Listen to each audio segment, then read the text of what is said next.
let me have a quick like introduction of the AP like econ, like the exam. So since from like starting from last year, you guys like can use the calculator in your exam. So that's a good thing.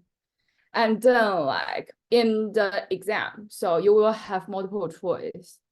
And like you will have like 60 multiple choice. And they give you 70 minutes to finish all the multiple choice. And then like you will have 3 free response questions.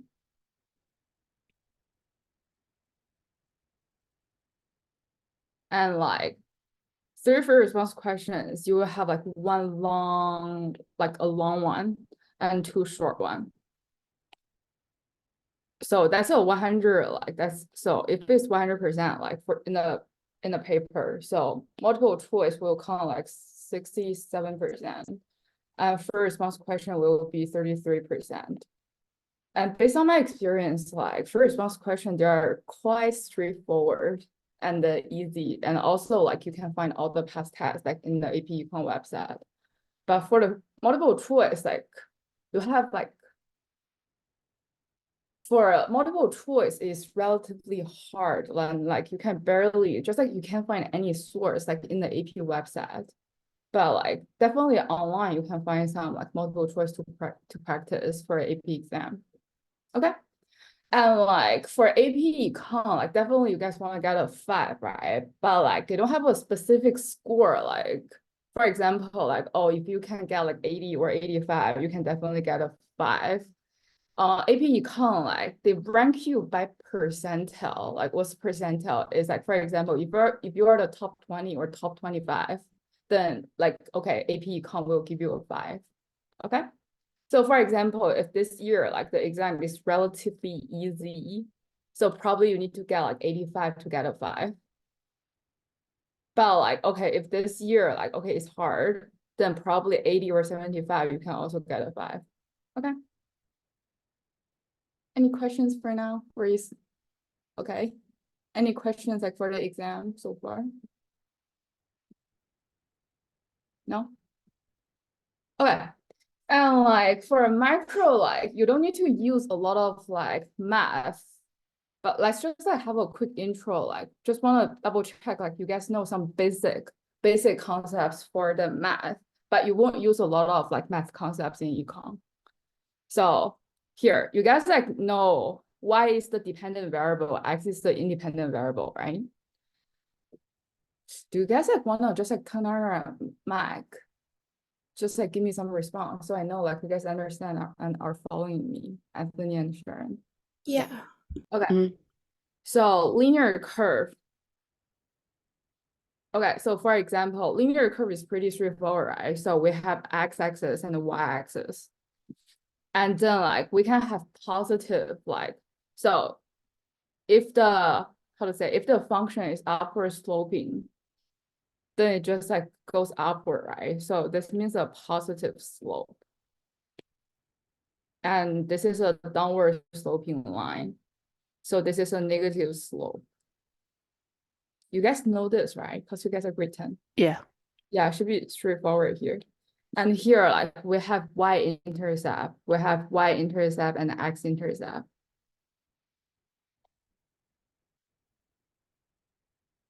Did you guys like, have you guys like learned the curve? Like, so linear curve, you guys definitely learn it. In your high school, have you ever learned like the curve graph? Like, for example, this is your x, this is y, right? Like something like this. Did you guys learn in high school? Like a logarithm? Mm-hmm. No.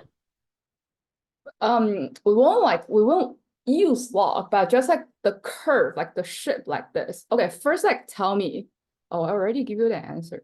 Okay, just like first like tell me for you, like you think like this is a positive. Okay, for this curve, we have a positive slope or negative slope. Positive. Why? That's correct. Why? Since the y value of the slope is increasing. Yeah, that's correct. Or like you can say as x increases, y increases, right? So this is a positive slope. Then another one, like the slope on this curve, like keeps increasing or decreasing.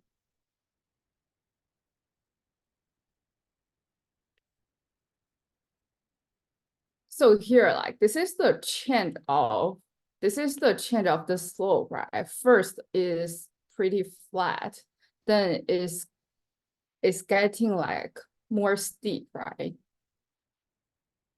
Right? Can you guys tell this?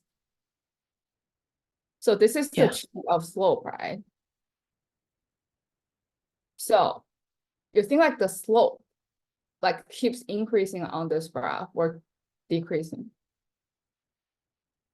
Or the change of y here, change of y is getting larger or getting smaller?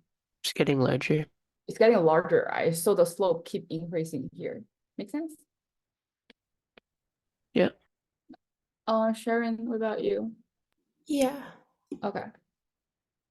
Just like in your free response question, like most of the time they will give you a linear curve, but just like multiple choice, sometimes they will just use a curve to make it a little bit harder. But still, like the concepts are still like similar. So slope is increasing.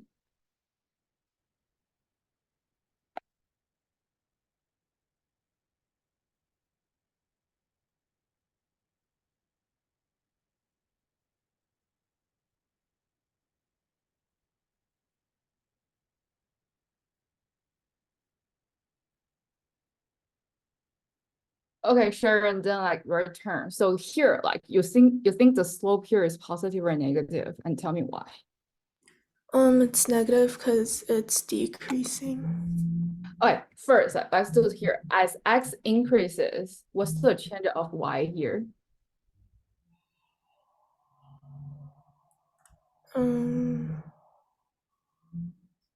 So as x increases, what's the change of y? Keep increasing or decreasing? Decreasing. Okay, here. Increasing or decreasing? Increasing. Right? So here, so as x increases, y still like increases, right? Which means the slope here is positive. Okay. Okay. This is the graph, like how a decreasing graph will be, but I will draw it later. So here it's still positive. Okay, then what's the slope? What's the change of slope here? You can tell like the increase. So y is increasing, right? But at a decreasing rate. Does it make sense? Yeah. Because like the graph like still goes up, right? But just like it's getting more like how to say like more flat. So y increases at a decreasing rate. Okay, so the slope here. So I won't say the slope. Sorry, I shouldn't say slope is increasing. I should say just like this is an increasing slope. Increasing slope. Okay, then here it just like less steep here, which means like y increases at a decreasing rate. So okay, then negative increasing slope. So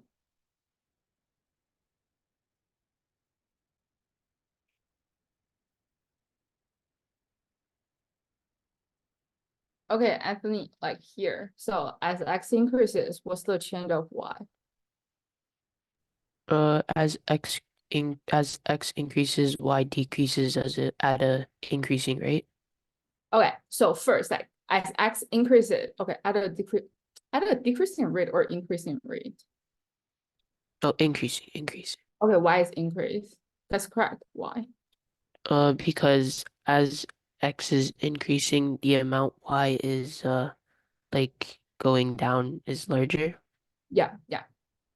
Okay, and here, like, so as x increases, y decreases. So this is a negative slope or positive slope.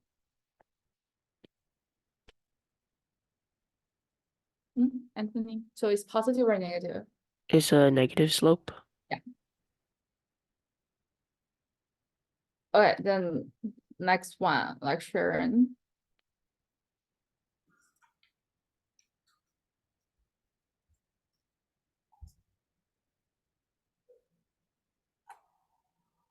Here on this graph, like as x increases, what's the change of y here? Y is decreasing.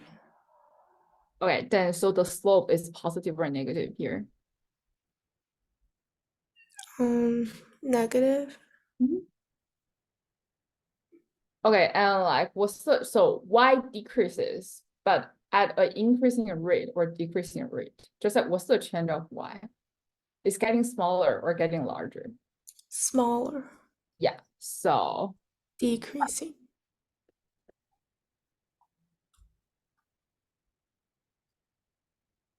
okay. Any questions for this page? No. Okay, good. Then we can introduce some some real econ concepts. So here, why we need to study economy or economics. So we have unlimited ones, right? But we only have limited resource. So we need to make decision how to make the best decision. For firms, they need to know how many laborers they need to hire and how many what's the number of quantity, what's the total production they need to produce. And for us, for example, you are a student, right? If you only have $10, okay, you want to spend this $10 on which item. Just we always need to make decision, even sometimes you don't even realize we're making decision. So here, economics is the study of scarcity and choice. And in micro, we learn individual decisions. Okay. And we need to know what's the consumptive activity. For example, for us, how many items we want to produce. And also for society, for government, and for firms, they need to produce how many items. So we have two different economic class. So one we learn individual decision.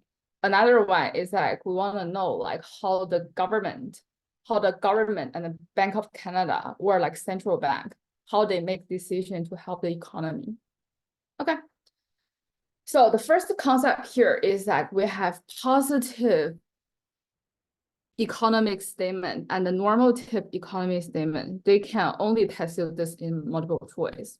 So positive economics is a branch of it's an analysis that describes the way that economy actually work. So they want to state a fact, or this is just this is the reality here. So this is positive statement. Okay. And another one is normative statement. So for example, someone the economists, they think okay, this is the way economy should work. So when you see the word should or supposed to, or is ought to,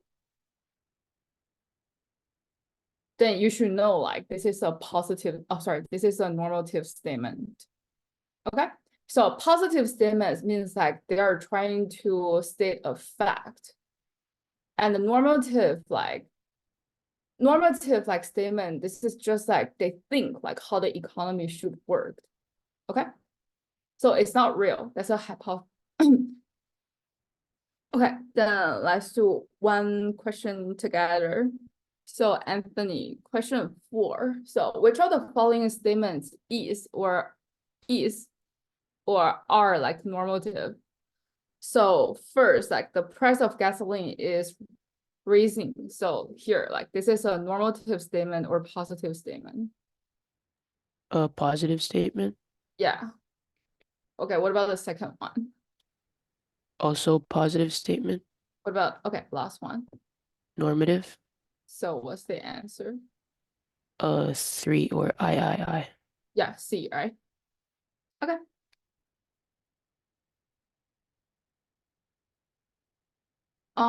Okay, Sharon, let's do the next one. So just read the question and tell me this is normative or positive.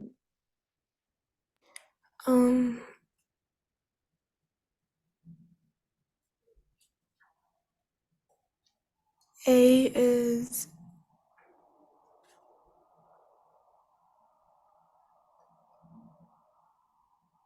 normative. Yeah, it's normative. Cause like this is just a suggestion, right? Yeah. Not happen like it didn't happen, right? So this is just a suggestion. So this is normative. Okay, Anthony, question B, like.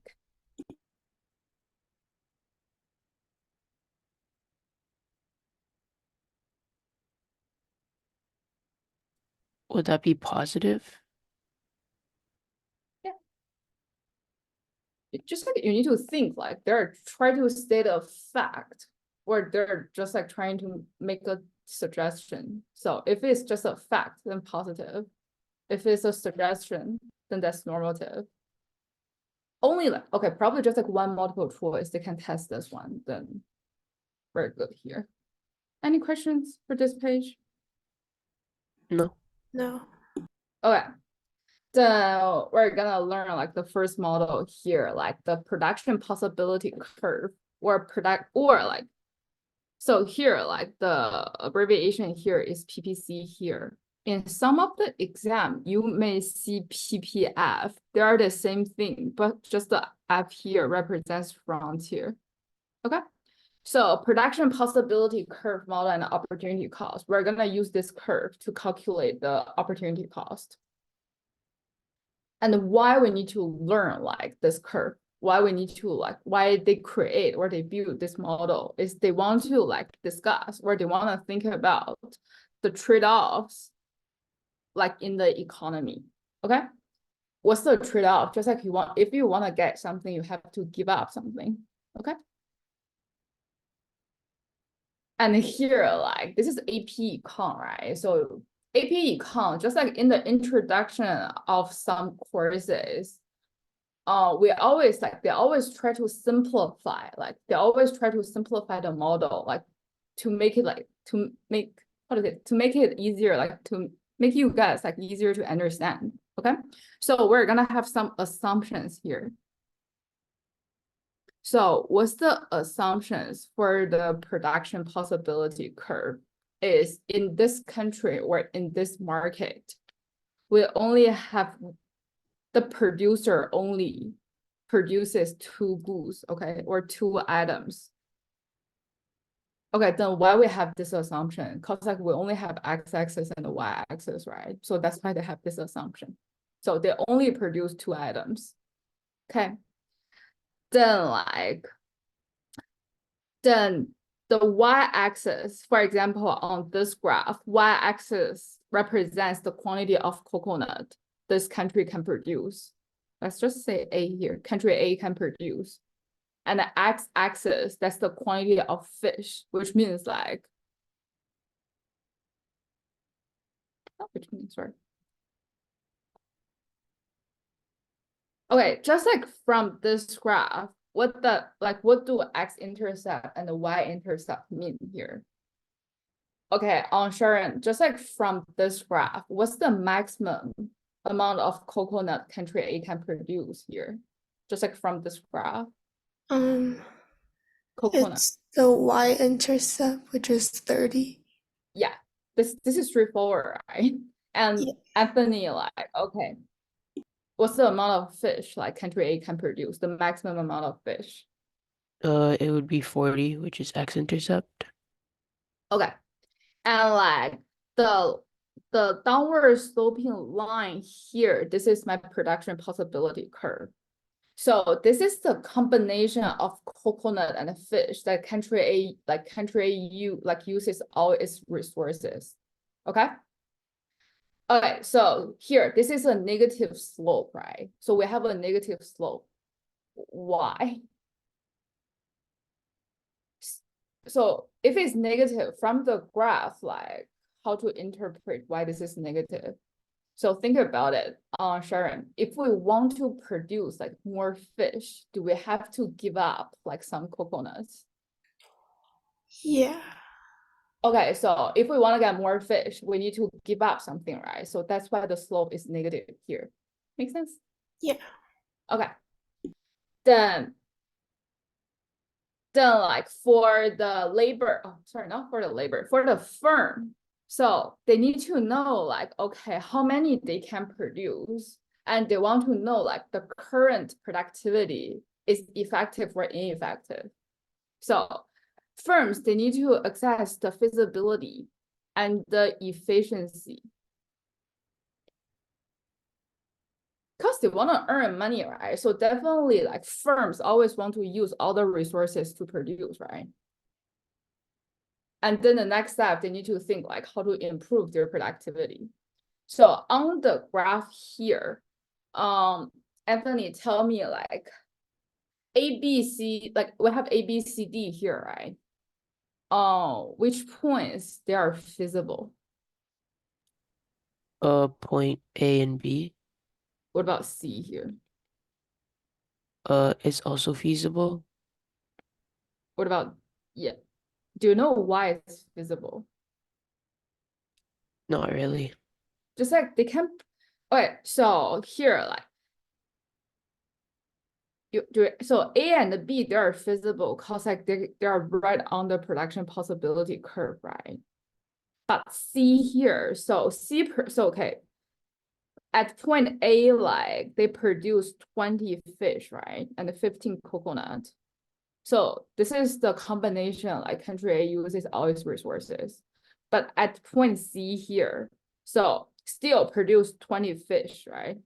But only produce 9 coconuts, which means like A didn't use all its resources, but it's still feasible, right? They can reach, like A can reach like this combination. Make sense? Yeah. So it's feasible, but just like it's not efficient. It's not efficient for A to produce at C. Okay. Okay, what about D, Anthony? Like D is feasible. Is feasible or invisible? D is not feasible because they don't have enough resources. Yeah. Okay. Okay, Sharon. So which points like they're efficient? Means like country A use all its resources. Point A and B. Yeah, point A and B. So for the efficiency, like we don't care about D, right? Because we can reach, like just like they can produce at D, so we don't care. C is just inefficient, right? Yeah. Okay. Then let's do a question together. Okay, Anthony, question 1. Which points on the graph represents productive efficiency?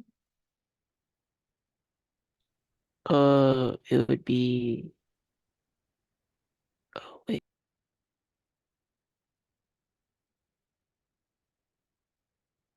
Or like we can, is this the other graph or the graph we just did? oh no, this is another graph. Just Oh, okay.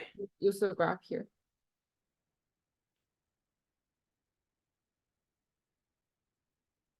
It would be C. Oh, just like, option C, right? Yeah, that's Yeah. correct. Okay. Let's discuss them like one by one, like each point one by one. Okay. Sharon, like tell me, like A is feasible or not feasible? It's feasible. Do you guys like know how to determine this is feasible or not feasible? Or so feasible, like feasibility, like means like can this firm or can this industry produce at this level? So everything on the PPC curve, which means they're feasible, right? They use all their resources to produce. So this line is feasible. Does it make sense to you guys? Yeah. And any combination that's below like production possibility curve, they're also feasible, right? Because they can still produce at this, like they can still produce like those quantity, right? Just like they didn't use all their resources, which means it's not efficient, but it's feasible. Make sense or no? Okay. It makes sense, but I just had a question. Mhm. Oh wait, never mind. It was right there. Okay. And everything like above or beyond this PPF, they're just not feasible, right? Just like this firm or this country doesn't have this capacity to produce like the output above or beyond the production possibility curve. So firms like probably in short run, they can't do anything for the feasibility, but they can definitely improve their efficiency. Okay. That's why like we need to discuss like this is feasible or this is efficient here. So first they can make a better decision than sharing like for point A, so feasible or not feasible. Feasible.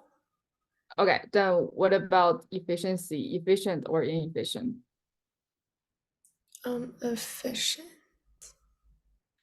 Like how to determine efficiency is just like you need to figure out like that's the firm. What did the firm use all the resources? Okay. Yeah. Anthony, like B.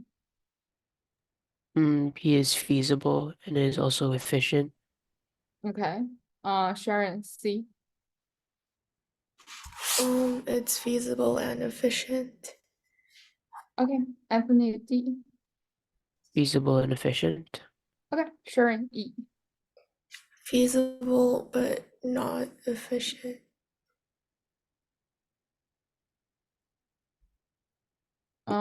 Anthony, F. It is not feasible. And we don't care about efficiency here, right? Okay. Yeah. This is still like it's straightforward, right? If it's straightforward, then it will just be a multiple choice. Okay, so we just like discussed like how to determine like productive efficiency here. How to tell it? Just like you need to see like the output is on the production possibility curve or frontier or not. Then in the following lecture, we need to discuss like allocative efficiency here, but we won't like discuss in this class. So we're gonna discuss later.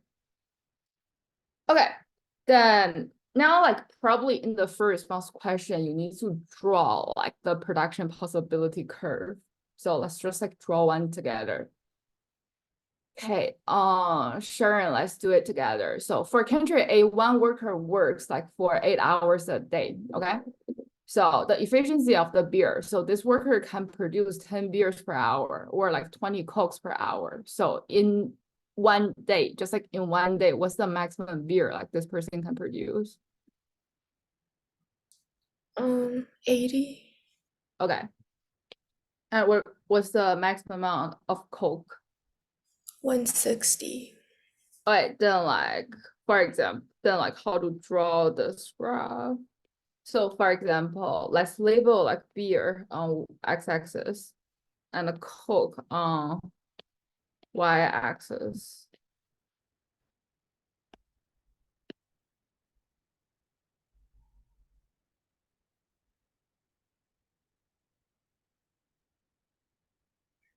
But so just like for the graph on the left, what's your y-intercept and the x-intercept? The y-intercept is the amount of Coke. So what's the amount here? The maximum is 16. I mean 160. What about x-intercept? The max is 80.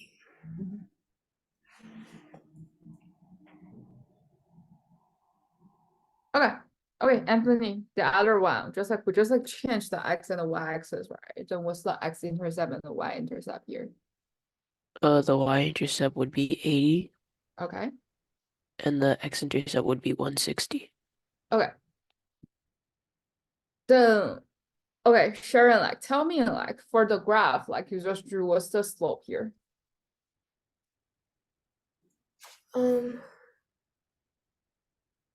It's negative.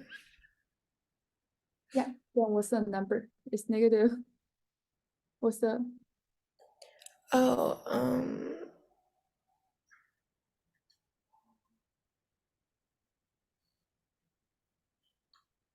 It's So it's change of y over change of x, right?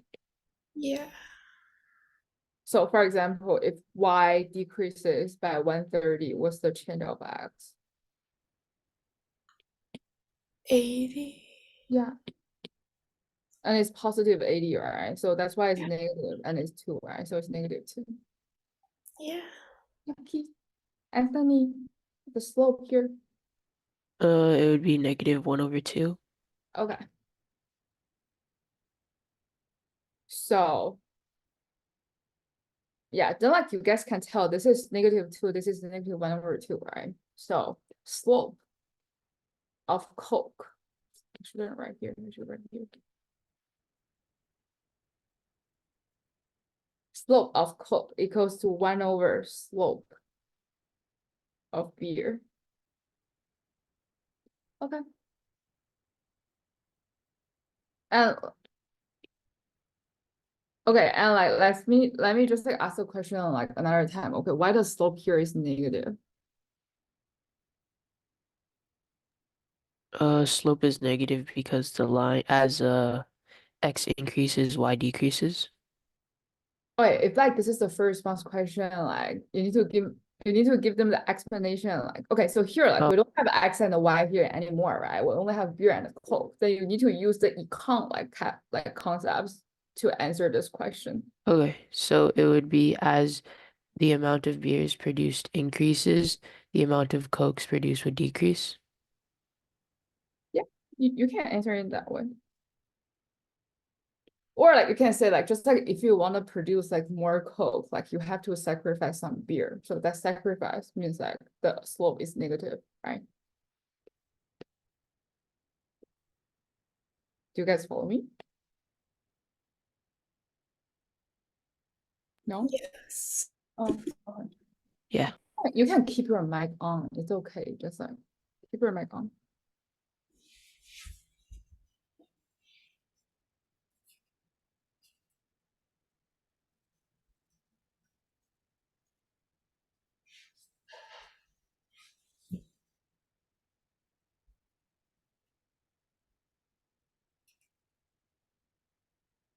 Okay. So now like you know how to draw like the PP, like the production possibility curve from frontier by yourself. Then we need to know like then the next one.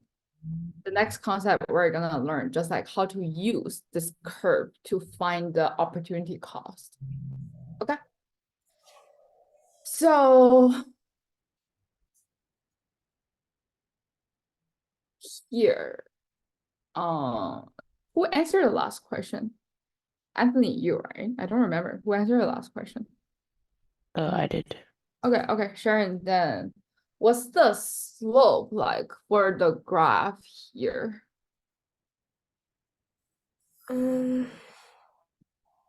So still like you can use the same formula, change of y over change of x.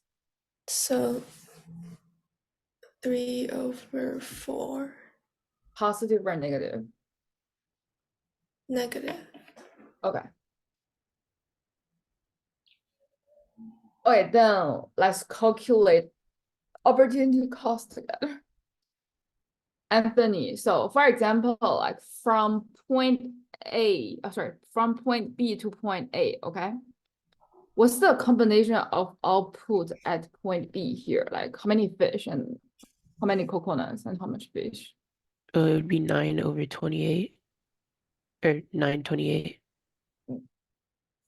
Oh yeah, like 28 fish and then 9 coconut, right? What about A here? It would be 0.30. Okay, then from B to A here, from B to A. What's the name? Okay, Tom. Okay, so from B to A, like Tom gets more coconut or fish here. He gets more fish. By how many? And what's the amount? He gets 28 more fish, and he gets 21 less coconuts.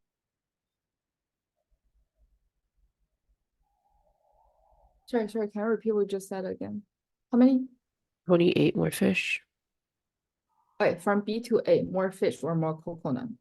Oh, from B to A, he gets 28 less fish. Yeah, so Tom like gives up like 28 fish, right? And what's the coconut? What's the additional coconuts he He gets? gains 21 coconuts.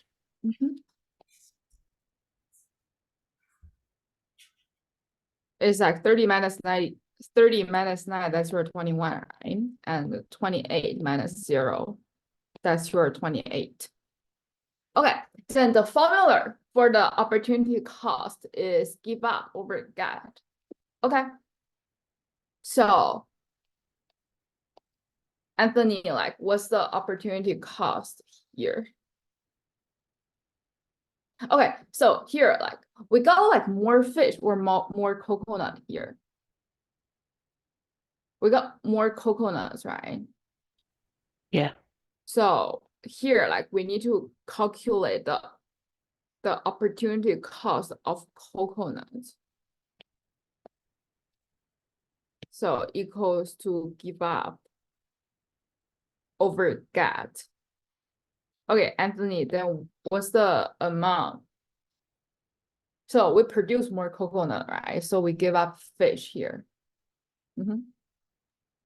So we would give up 28 fish And to get 21 coconuts. yes, so what's the opportunity cost of coconut?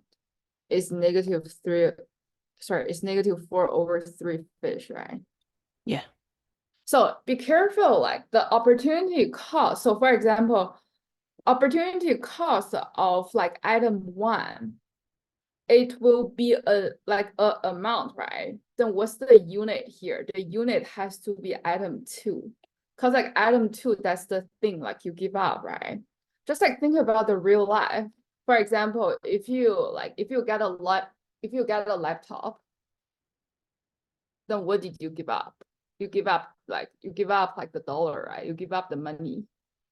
Or like you reduce like the banking account in the just like you need to pay some dollar, right? So that's why like in the real life, the cost of unit is always dollar, right? Because like dollar, that's the thing you actually give up, like to buy something.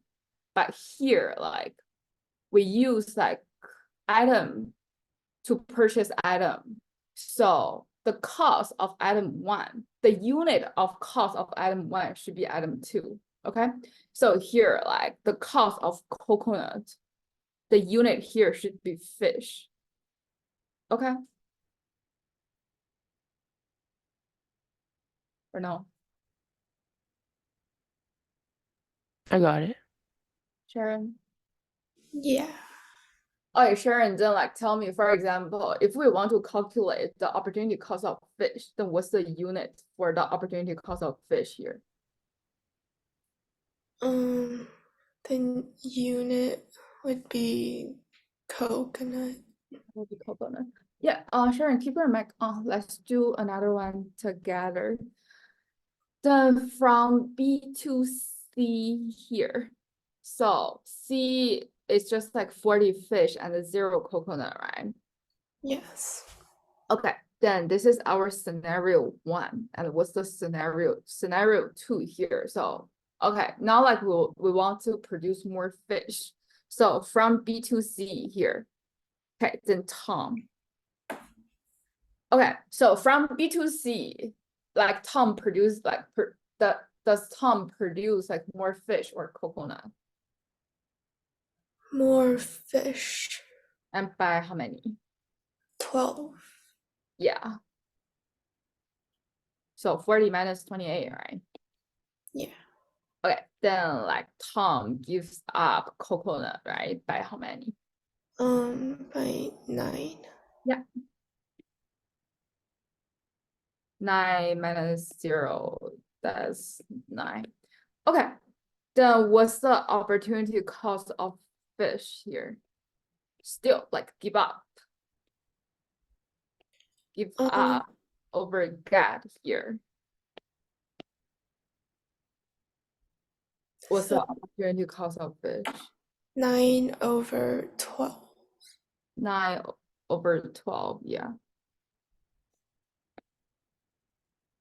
Then what's the unit here? Coconuts. So that's 3/4 coconut, right? Yeah. Okay, and Anthony, just like here, so cause we're discussing the opportunity cost of something, right? We already know this is the cost, so we know so we don't have to put like negative amount here. Does it make sense? Just like this is already a cost, right? So we know like someone definitely needs to give up something. So we just like eliminate this negative sign here. Okay. Yeah, we just keep the absolute amount. Okay, so can you guys see like, so from here and here, what's the relationship between these two opportunity costs? Can you guys see it? Can you guys tell?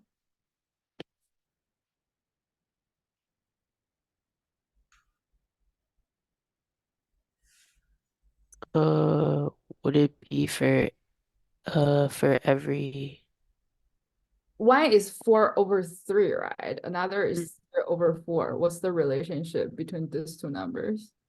so for every 4 fish you would get 3 coconut? Would it be like that? Yeah, you can say that. Okay, Sharon, do you have any other thought? Is it like reciprocals? Yeah, just like reciprocal, right? So we can say like opportunity cost of fish equals to 1/opportunity cost of coconut, right? Okay. Yeah. So for example, like if the first response questions or multiple choice, like they ask you to calculate 2 opportunity costs, you only need to calculate 1, right? Because another one is just the reciprocal. Okay. And another thing, so what's the slope here? So Anthony, what's the slope here? -3/4, right? Yeah. Okay, then which coconut, sorry, not which coconut. The opportunity cost of fish or coconut is 3/4. Which one? Coconut or fish? A fish? It's fish, right? So the opportunity cost of fish is also 3/4. And the fish is on x-axis, right? Yeah. Okay. So we can also get a conclusion here. So the slope of the line is the opportunity cost of x. Okay. Make sense? Yeah. Okay, then like it's also 1/, the opportunity cost of y. Okay. Yeah, just like in the multiple choice or first response question, you can just like, you don't have to do this part, right? You only need to, sorry, just like you don't need to calculate like this part. You only need to calculate the slope. From the slope, you can tell like 3/4, this is the opportunity cost of x. Okay. Then if the question asks you what's the opportunity cost of y, you can just like use the reciprocal, then you're done. Okay, just to save your time, because like for multiple choice, like you have 60 questions, right? You only have 70 minutes. It's kind of like you only have 1 minute for one question. You definitely want to skip this part to save you some time. Okay. Okay, then Sharon, let's do this one together. So what's the slope for the graph here?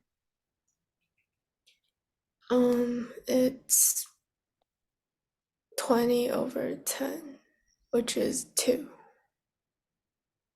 Okay, so the 2 here, this is the opportunity cost of fish for coconut.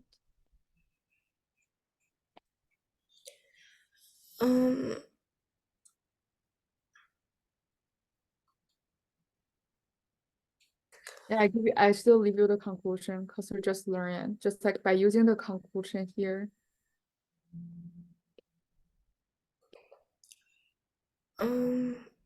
It's fish. Okay, then Anthony, so what's the opportunity cost of coconut here? It would be 10/20. Oh, wait. It would be opportunity cost equals 1 over opportunity cost of fish. Then it's just 1/2, right? Yeah. Mm.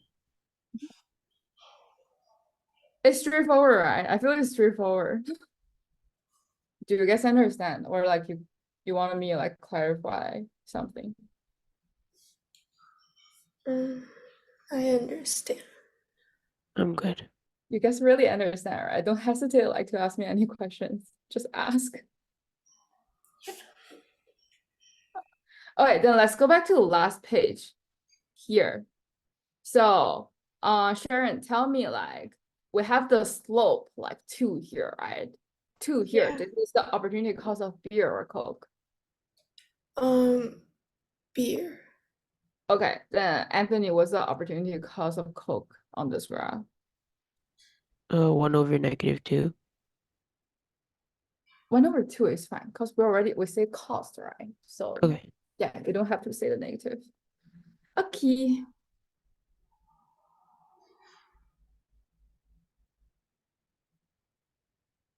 All right, then I think this is another practice. I just like put all the concepts we just learned together. So Anthony, you're gonna draw for A, okay? And Sharon, you're gonna do the PPC curve for B. I give you like 10 seconds to read the question. Then Anthony, let's do A together. Okay.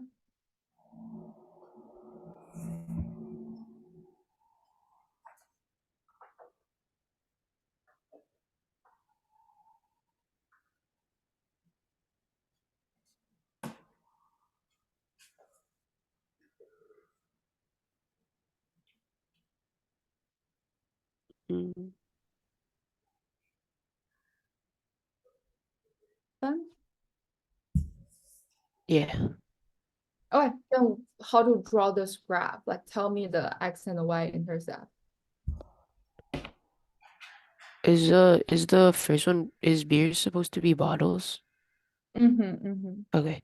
So the x-intercept would be 30 and the y-intercept would also be 30. Okay, then what's the slope here? The slope would be 1. And what's the opportunity cost of beer and chip? The opportunity cost of beer would be Or you can do chip first if it's easier. opportunity cost of chips would be 1 over 1 or just 1. Or beer is also. It's also beer would also be 1, or it would be like opportunity cost of 1 over opportunity cost of chips. Good. So like that makes sense, right? So cause like you already know, like you already know the shortcut like to calculate the opportunity cost. So in the multiple choice, like probably this question only take you like 30 seconds or 45 seconds. Make sense? So my recommendation is just like use this method to do the multiple choice. Just like don't use this method. So in my like lecture, I definitely have a lot of notes. But here, like the reason like I have the notes here is to help you understand these concepts, right? But after you understand the concepts, I just like recommend like you memorize the conclusion and do the practice. Yeah. Okay, Sharon, like just the graph of B, the X and the Y intercept, and also the opportunity cost for both products. So the y-intercept is 5, and the x-intercept is 10. Slope. The slope is 5 over 10, which is 1 over 2. And the OC of chip and the OC of beer. Oh, one sec. Anthony, go back to like the first graph. Okay, what's the unit here?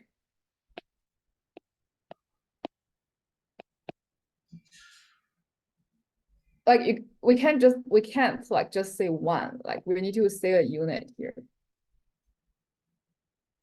The OC of beer, would it be 1 chips? Yes, one. And then the OC of chips would be 1 beer. Yeah, correct. Okay, sure. Get back to this. Tell me like the amount and the unit. Okay. OC of chip is 1/2. Yeah.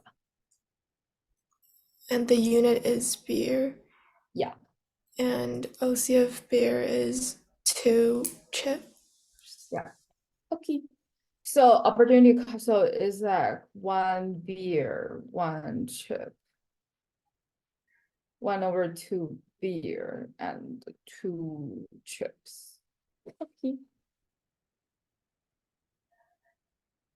Okay.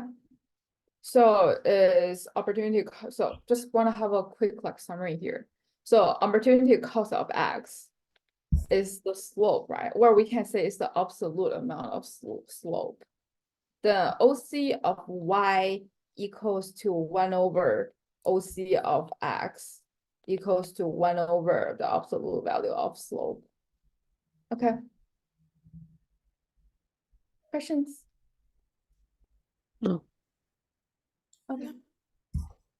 So here, like the first method, like we use the formula give up over get to find the opportunity cost. We also have like another method to calculate opportunity cost.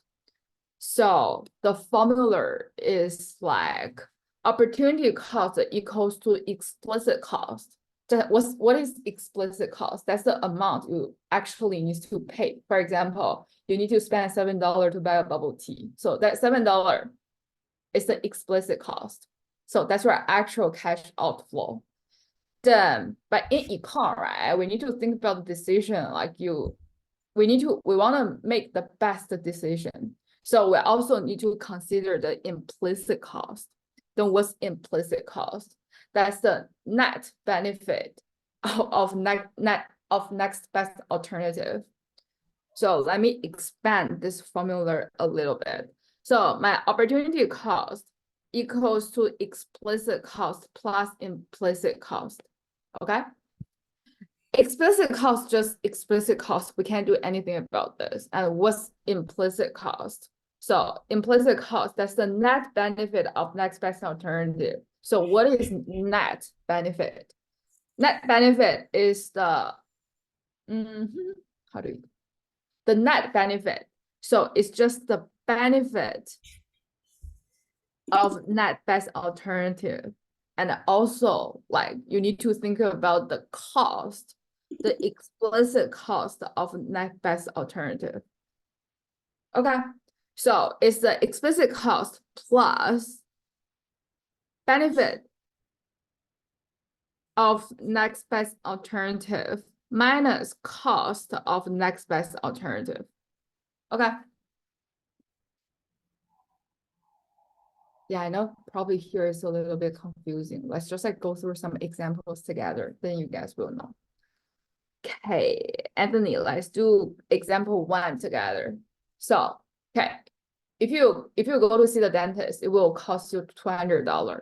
Okay, and if you go to work, like if you go work, yeah, just like they will pay you $10 per hour. Okay.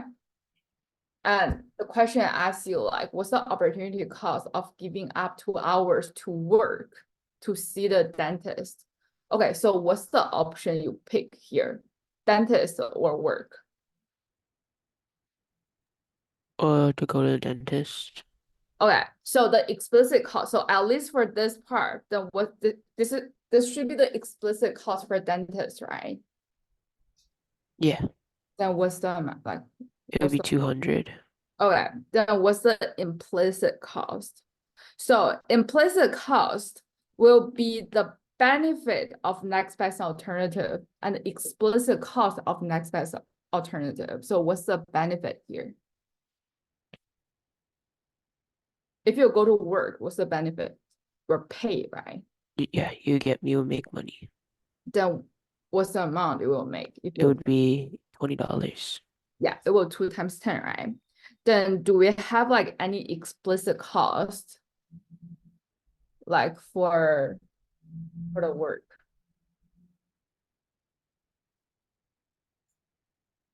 Just like from these questions, does the question tell you what's the cost of work?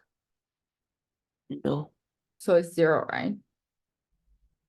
Then your opportunity cost will just be 220. Okay? Because like in the real life, like the only cost to like we actually pay is 200, right? But like if you spend 2 hours like on something, then definitely like you just like give up like another task, right? So you need to think about the cost of another task. That's why like we introduce like the concepts of opportunity cost. Okay. Just like for example, if you have 1 million, okay, definitely you want to make investment. Okay. So for example, okay, you want to produce like apple or you want to produce orange. Then for this 1 million, if you want to utilize this 1 million, you need to think about the opportunity cost, just like the benefit or the net benefit of the thing or the industry you give up. Okay. So opportunity cost is really important in the business. Maybe in the daily life, it's not that important, but in the business, it's that important. Okay. Okay, Sharon, example 2. So, okay, if you watch a 1 hour movie, it will cost you $20. Okay. If you want to study, so for example, the value of study, the benefit you can gain from study is $10 per hour, and the cost of study is $2. Okay. And the question asks you like, what's the opportunity cost of watching 1 hour movie? So still like formula is opportunity cost equals to explicit cost plus implicit cost. What's the option you picked here? Movie or study? Movie. Yeah, then like what's the explicit cost of movie here? $20. Okay, then let's figure out implicit cost together. So what's the benefit? Okay, so the next best alternative here is study, right? Yeah. Okay, then what's the value? What's the benefit of study? 10. What's the cost of study? 2. So what's the opportunity cost here? 28. Yeah. Okay, Anthony, now like you have 3 options here. Okay, study, TV, and football, soccer. So we in the formula, so we have explicit cost of the option you pick, right? And also implicit cost for the next best alternative. So we have next best alternative is just like the second one you're gonna pick, right? So if you have 3 options here, the first thing you need to figure out is like which one you're gonna pick and what's your next best alternative. Okay, so which one? Okay, which one like? Okay, which option you value the most here?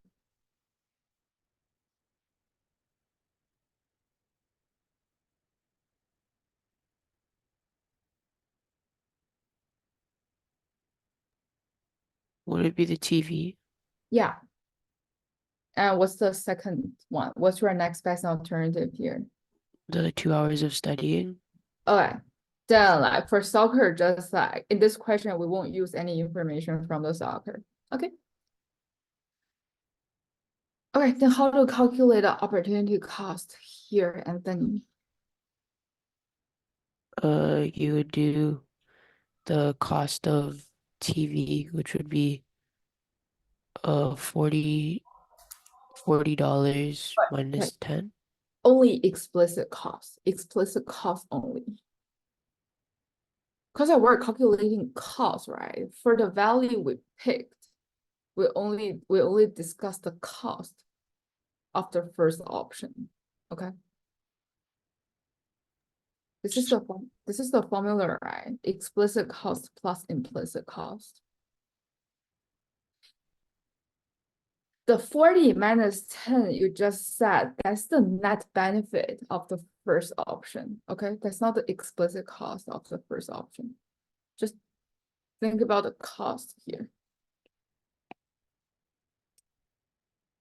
Okay, so what's the explicit cost here, Anthony? Would it be 10? Yeah, just 10. And what's the implicit cost? would it be 28? Yeah, 30 minus 2, right? So the total is 38. Okay. Okay, sure, next one. Question 4. Wait, what? Let's do example 5 first. Okay, sure, do example 5. Like, first thing you need to know like the first option and the next best alternative, right? Yeah. So which one?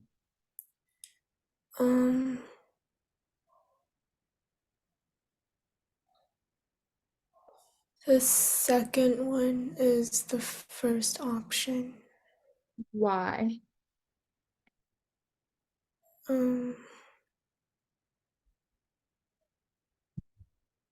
Like, okay, what's the value like work can give you? 125, right? Yeah. And the value of hockey is 100. The value of swimming is 200, right? Yeah. Which one like you value the most here? Swimming. So this is your first one, right? What's your next best alternative? Work. Yeah, so this is, so just like you don't even need to discuss like hockey in this question. Then let's calculate opportunity cost together. So what's the explicit cost here? 200. Cost. 200 is your value. Oh, 0. Yeah. Then what's your implicit cost? 10. It's so familiar. For the like next best alternative, we care about the benefit. Okay. Okay. So if I give you the formula here, how to calculate the next best like the opportunity cost here? So 125 minus 10. Yeah. Then it's 115, right? Yes.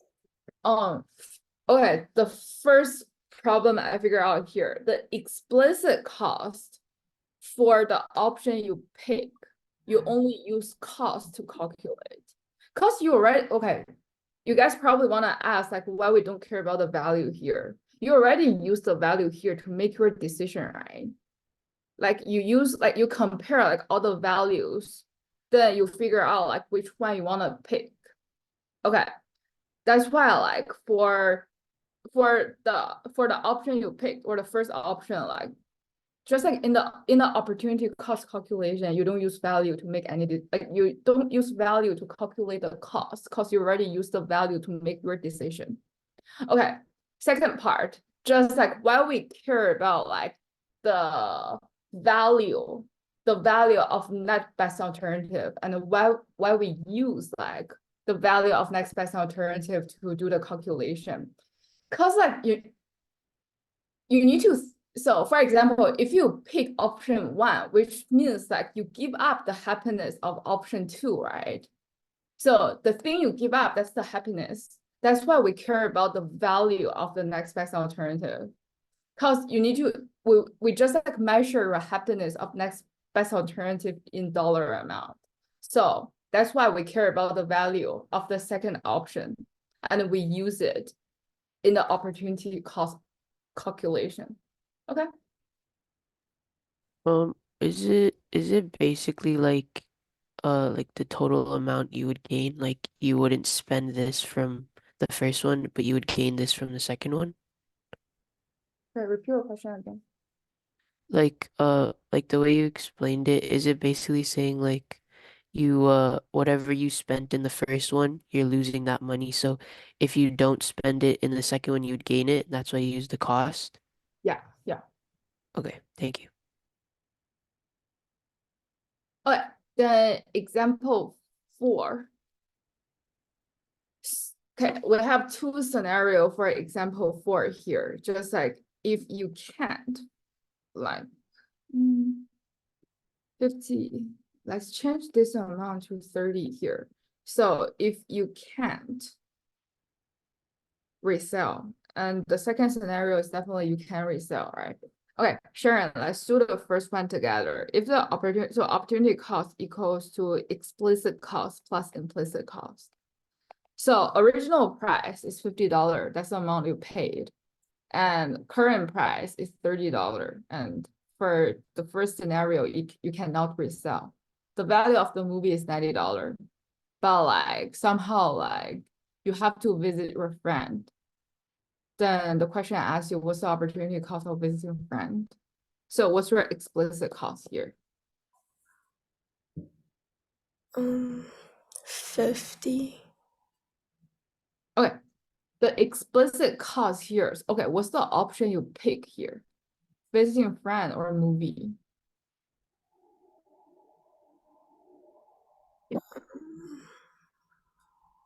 Visiting friend.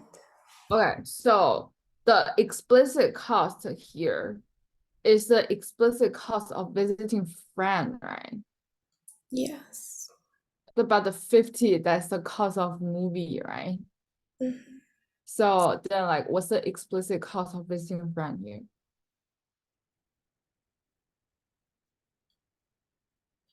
Do you know? Just like from, huh?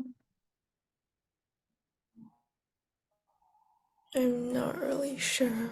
You can't tell, right? If you can't tell, then it's just zero. They didn't mention it, right? Then it's zero, right? Oh, okay. Then what's the implicit cost here? It's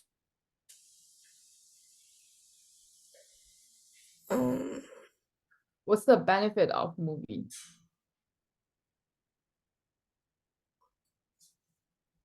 $90. And what's the cost of movie? 50. Okay, so the opportunity cost here is 40, right? Yes. Okay, Anthony. Second scenario here, if you can resell now, okay? What's the opportunity cost here? Okay, what's the explicit cost?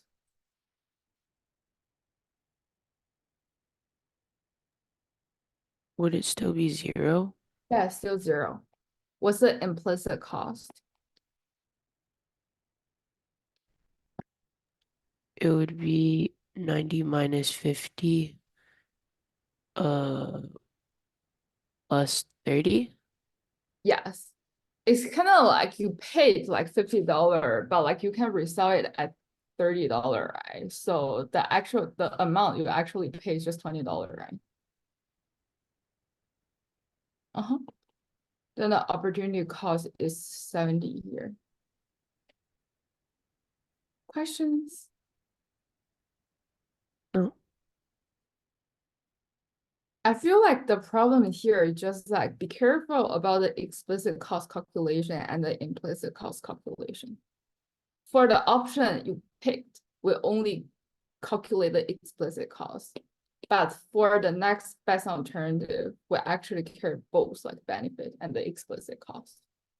Okay. I think this is the end of the lecture because the rest of them, like we need to spend another 1 hour to go through them, 1 hour or 1.5 hours. So we can just stop here. Okay. Okay. Let me just like, okay, one second. Let me just like share the lecture notes to the Zoom chat so you guys